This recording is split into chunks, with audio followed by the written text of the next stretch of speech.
जी।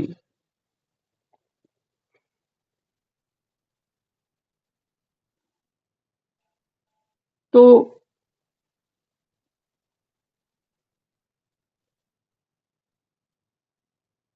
Karmeti by जो हैं, वो उसी समय घर छोड़ के चली गई। और कोई प्रसंग, मथुरादास भक्तमाली जी, उनका ग्रंथ जो था वो यही था, भक्तमाल। तो उन्होंने, वो बताती थी कि अब ढूंढने लगे सभी। तो पिता को ज्ञात हुआ कि मेरे से जो प्रश्न उत्तर करती थी उसकी बुद्धि वैराग्यपूर्ण हो चुकी थी। तो उन्होंने सोचा हो ना हो, तो वही वैराग्य जाग के और चली गई वो।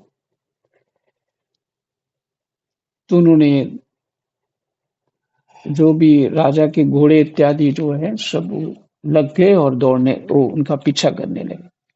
वहां रास्ते में एक ऊंट मरा हुआ था जिससे बहुत दुर्गंध आ रही थी।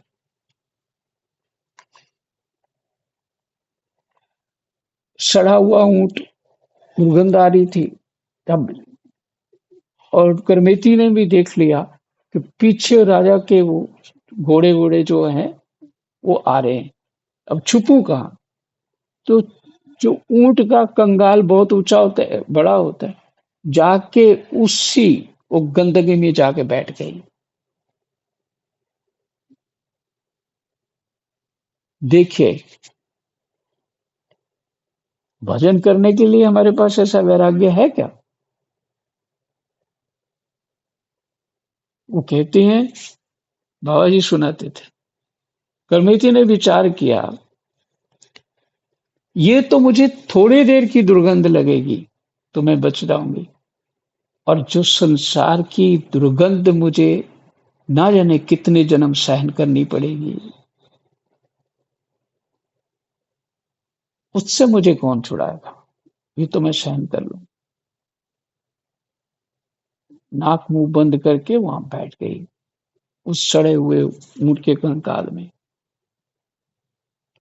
और उन्हें ढूंढा तो वो ऊंट की तरफ तो कोई जा नहीं सकता, क्योंकि दूर से ही बदबू आ रही है। कोई कल्पना नहीं कर सकता उसमें बैठी होगी। इधर उधर दूर दूर से देख के चले गए। और जब सब चले गए फिर वो चलने लगी, छुपते छुपाते वृंदावन पहुंची। और वही सारा जो अपने कपड़े गहने थे वो सब दे दिए वो किसी पंडा को, और वहां से धोती ले ली और एक ही धोती में वृंदावन के जमुना तट पे जाके बैठ गई।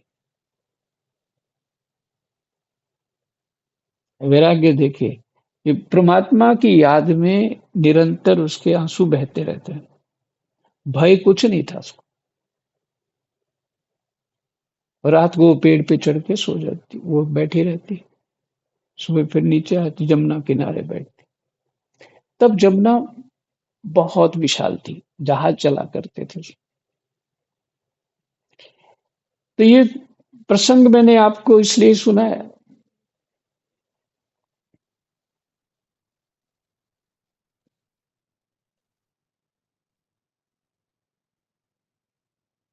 कि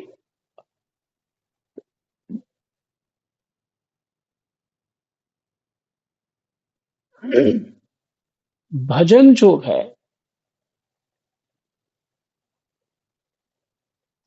उसकी समझ तो आए पहले हमको।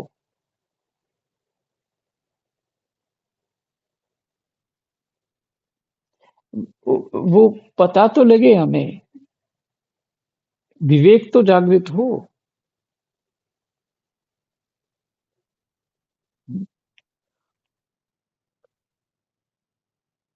कुछ और भी बात थी, और वो अभी चित्त में नहीं है, तो पाठ शुरू करते हैं।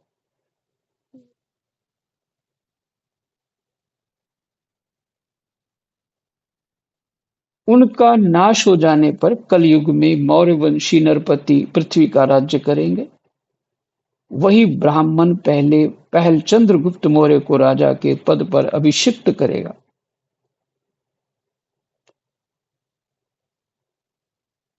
चंद्रगुप्त का पुत्र होगा वारीसार, और वारीसार का अशोक वर्धन।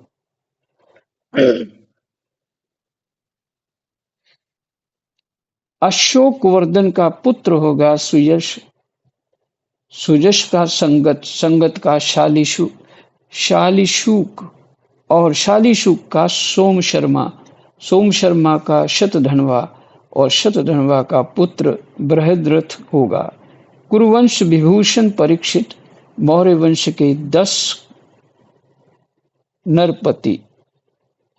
ये नीचे लिखा है मौर्यों की संख्या चंद्रगुप्त को मिलाकर 9 ही होती है। विष्णु पुराण आदि में चंद्रगुप्त से 5वें दशरथ नाम के एक और मौर्यवंशी राजा का उल्लेख मिलता है। उसी को लेकर यहाँ 10 संख्या समझनी चाहिए।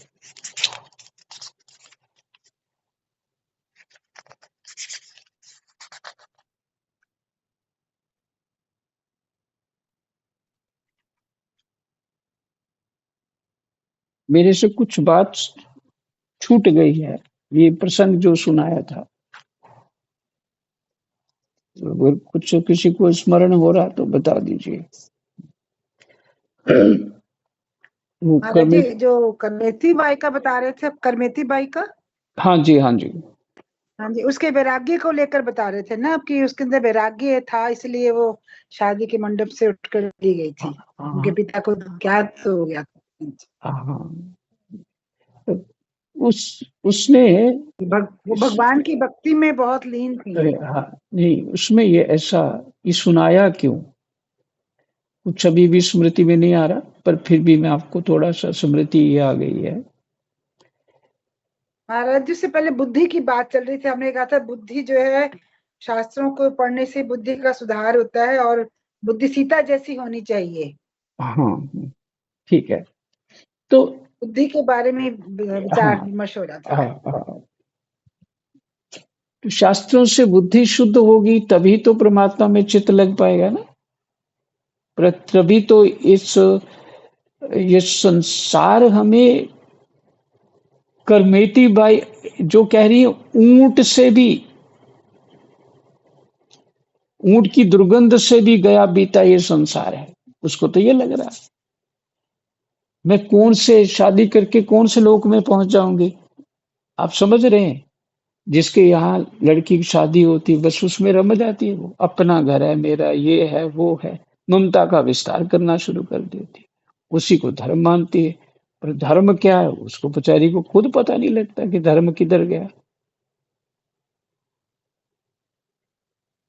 पति को ही पक्का करती रहती है, तेरे को मेरे से प्रेम है कि नहीं है कि नहीं है, पूछती रहती है किसी न किसी रूप से। तो तो ये बात ये है कि हम शास्त्र का ज्ञान नहीं होगा, बात सही समझ नहीं होगी, तो हम ग्रस्त करने के योग्य नहीं है। हम संसार को बढ़ाने के लिए ही जन्म लिया हुआ, मोह ममता का ही विस्तार करेंगे, और सबको ये लाभ प्राप्त नहीं होता। इसके लिए भी पीछे कुछ साधनाएं करनी पड़ती हैं, इसे नहीं करिए इस जन्म करे,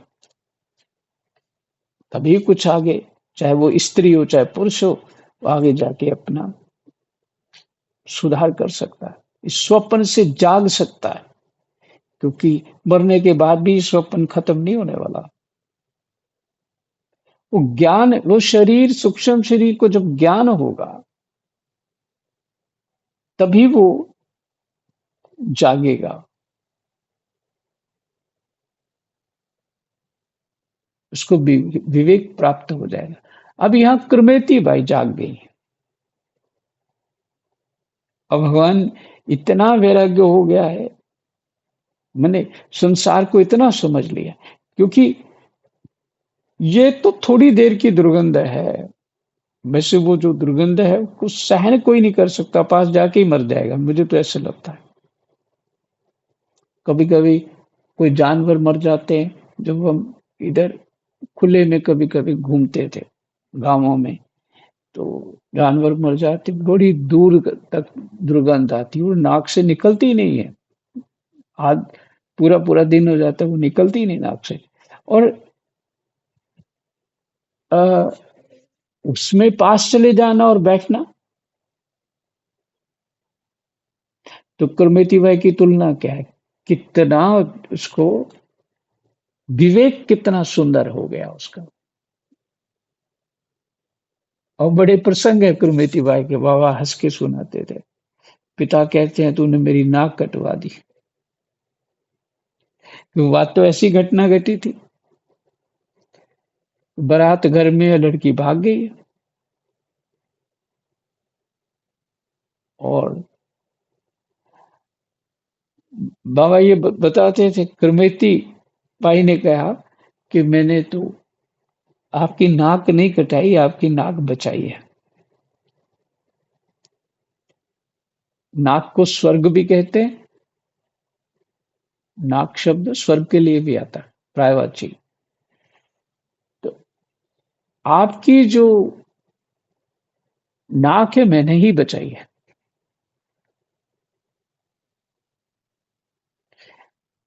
अनुनय विनय करने पर भी वो कुरमेती बाई वापस नहीं गई और वहीं रहने लगी।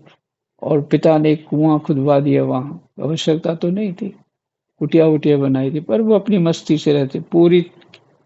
पूरा जमुना जी का कीचड़ जो वहां होता था वो अपने शरीर पे लगा लेती थी, ऐसे रहती थी मस्त। मृत्यु का कोई भय नहीं।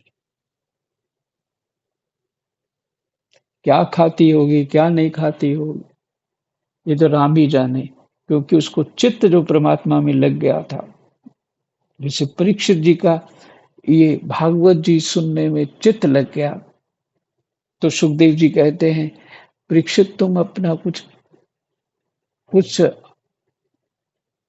कुछ प्रसाद फलाहार कुछ आरोग्य लो, मैंने कुछ खा लो। तो परीक्षित कहते हैं, प्रभु आपके वचनामृत सुनते सुनते मेरी भूख चली गई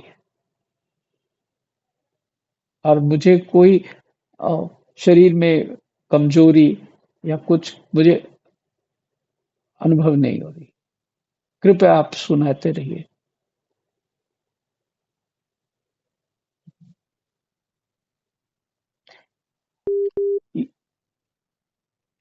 ये सत्संग की महिमा है। लगता है फिर म्यूट हो गया क्या?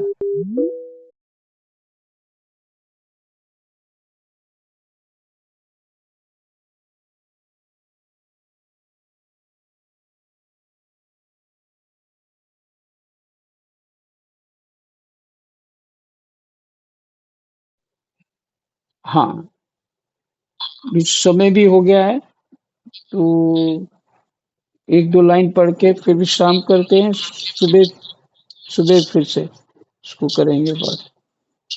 और सभी लोग म्यूट कर लो, क्योंकि बीच में आवाज कट रही है। म्यूट कर लो, बीच में डिस्टरबेंस हो रही है। हाँ अब ठीक है, हो गया काम।